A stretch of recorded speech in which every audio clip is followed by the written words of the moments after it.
Samuel Birley Rowbotham, mais conhecido pelo pseudônimo de Parallax, nasceu em Londres em 1816. Foi um inventor e escritor e uma de suas principais publicações foi o livro Astronomia Zetética, A Terra Não é um Globo.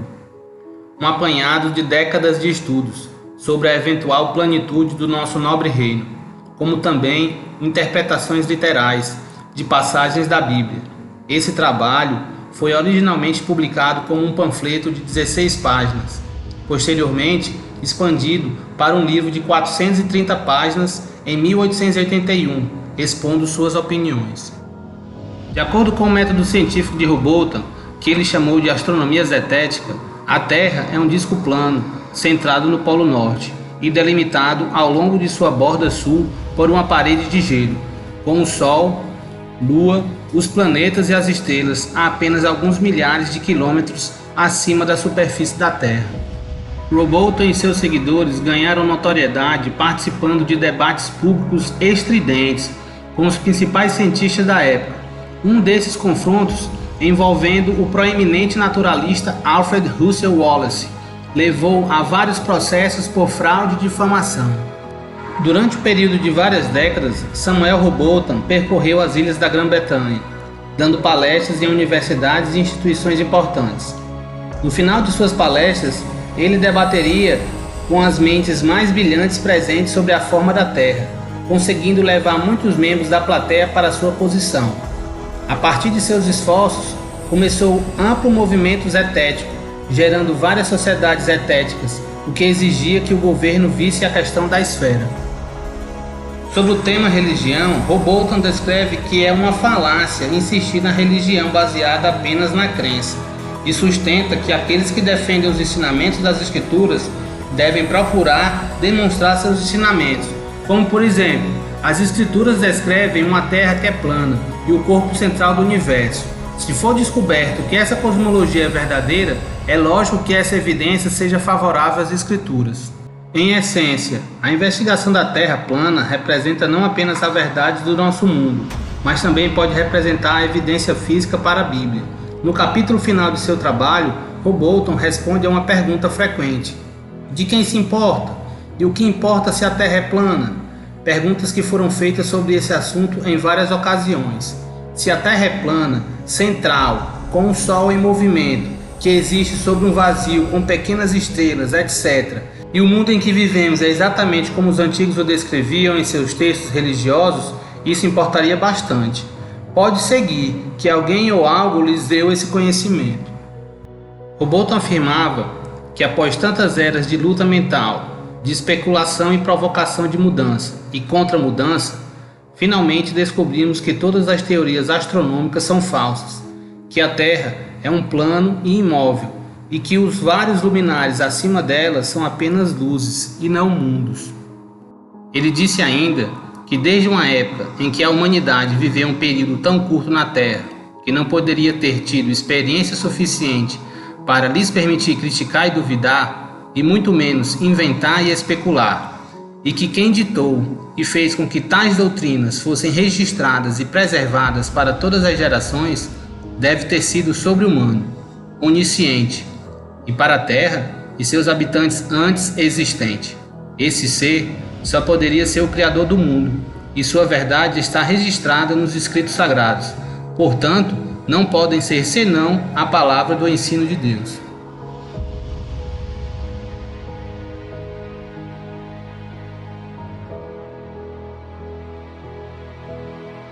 O experimento do nível de Bedford se trata de uma série de observações feitas ao longo de uma extensão de 9,7 km do rio Old Bedford, no Reino Unido, durante o século XIX e início do século XX, para medir a alegada curvatura da Terra, por Samuel Rowbotham.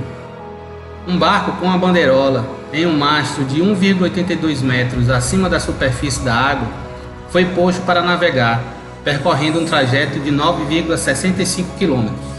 O autor, com um bom telescópio, entrou na água e com os olhos cerca de 15,24 centímetros acima da superfície, observou o bote se afastando durante toda a sua navegação, e o sol brilhava no barco durante toda a passagem, em uma tarde de verão. e o resultado foi completamente finito e satisfatório. A conclusão era irrefutável de que a superfície da água, a uma distância de 9,65 km, não sofreu nenhum declínio ou curvatura abaixo da linha de visão. Se a Terra é um globo e tem 25 mil milhas de diâmetro, a superfície de toda a água parada deve ter um certo grau de convexidade. Cada parte deve ser um arco de um círculo. Do cume de qualquer tal arco existirá uma curvatura ou declinação de 8 polegadas na primeira milha de estatuto. Na segunda milha, 32 polegadas. Na terceira, 72 polegadas ou 1,80 m.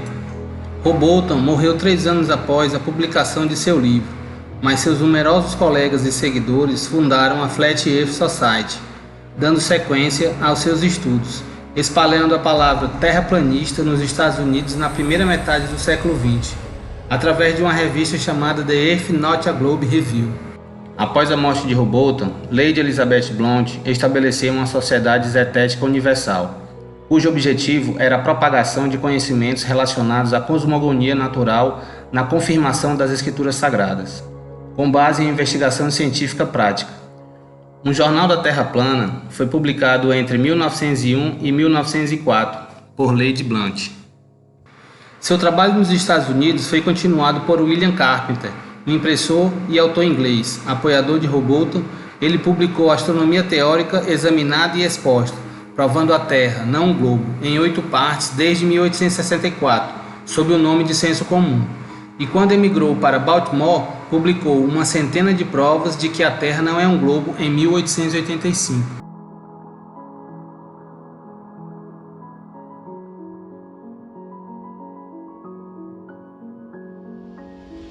O termo zetético é derivado do grego zétio, que significa procurar ou examinar para poder proceder somente através de um inquérito. Não há dúvida de que quando se faz experimentos e coleta de materiais, é inegável o fato de que os organizando em ordem lógica e observando o que por natureza é facilmente dedutível, o resultado será mais consistente e satisfatório do que a elaboração de uma teoria ou sistema que assume a existência de causas para o que não existe. Uma evidência direta e que não pode ser admitida a não ser por uma questão argumentativa. O processo zetético é também o método mais natural de investigação. A natureza por si mesma ensina isso.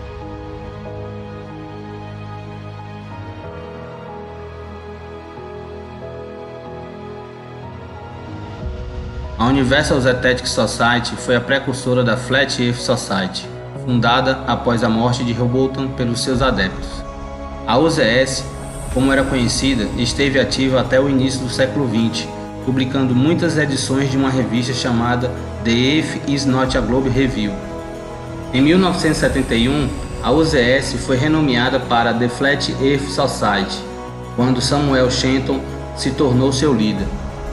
Em 1966, produziu um panfleto The Plain Truth, informando aos membros que a astronomia moderna e o voo espacial da missão Gemini 4 era uma insulta a Deus e que o castigo divino pela arrogância da humanidade era uma mera questão de tempo. Em 1956, Samuel Shenton fundou a Sociedade da Terra Plana, com sede em Dover, Inglaterra. Ele deu palestras incansavelmente sobre isso a clubes de jovens, grupos políticos e de estudantes, e também durante a corrida espacial na década de 60. Ele era frequentemente visto na televisão e em jornais promovendo seus pontos de vista.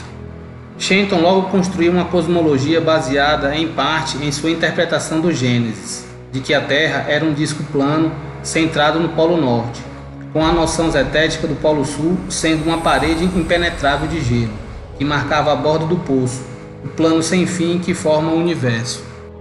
Shenton afirmava também que o Sol lança um feixe estreito como uma lanterna movendo-se sobre uma mesa, enquanto traçava círculos planos que variavam ao longo dos ciclos de 365 dias, e que o Sol tinha 51 km de diâmetro e estava a 4.800 km acima da Terra, e a Lua também tinha os mesmos 51 km de diâmetro, mas estava apenas a 4.100 km acima da Terra.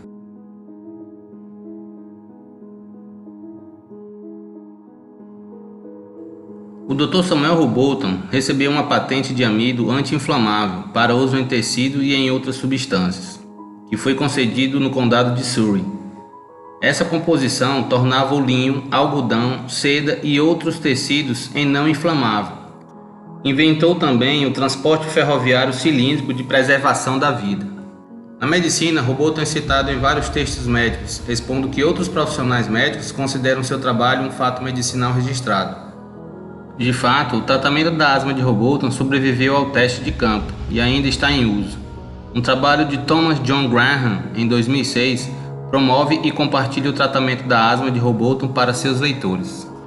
Defendeu o uso de fósforo livre no tratamento de doenças, e ele não considerou o curar tudo, mas por uma combinação criteriosa de outros medicamentos tendo o fósforo como base.